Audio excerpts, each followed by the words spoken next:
Hero, it is so nice to meet you. You too, you too. Now tell me, how does it feel being every adoring Afternator's man crush every Monday? It's very flattering. I appreciate it. Yeah, I don't know what to say. I don't know how to feel, but it's not the worst thing in the world. It's not. It's definitely not. Since the release of After and the Afternators just embracing you so well, what do you say is the biggest thing that has changed about your life? My availability. Ooh. Yeah, I'm just busy now, I'd say. I try not to let anything change that's within my control, so I just think it's just that I'm busy, and that's a good thing. Going to the malls can't be easy for you anymore. I never really loved shopping or going to the mall too much anyway, so it's that's not the biggest problem. But yeah, I'm definitely I do miss the ability to walk around certain places more freely. Since you're reprising your role as Hardin Scott, how do you feel like this role is challenging you as an actor the second time around? In every way. It's Okay. you always want a challenging role, obviously, and the first one was in a good way, and this one is in a different way. There's just more emotional scenes, some comedies. It's just a more kind of well-rounded character. We obviously get to know him better, so there's more that we do with him that gets to test me as an actor. You said emotional. How do you tap into those emotional scenes? What are you thinking about? What's going through your head?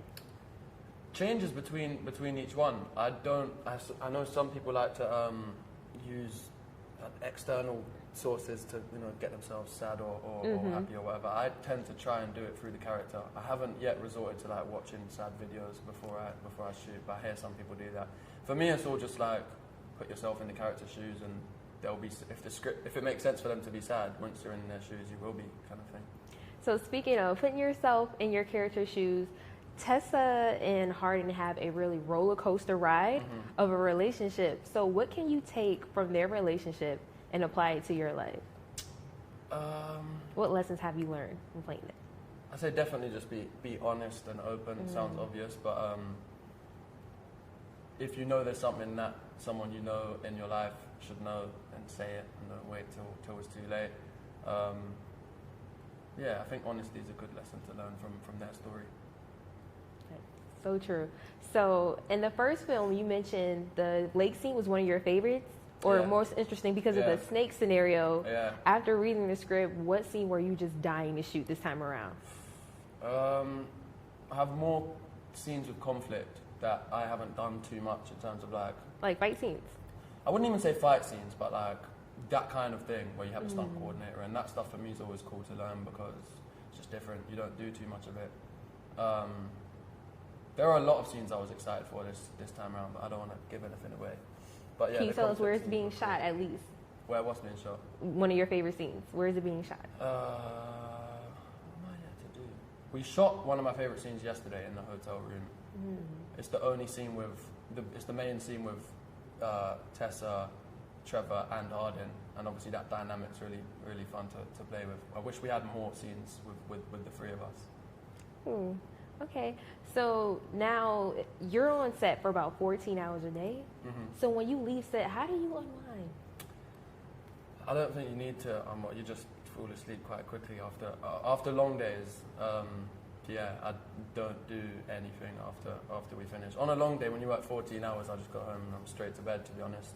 And then I prefer to wake up earlier in the morning and do more.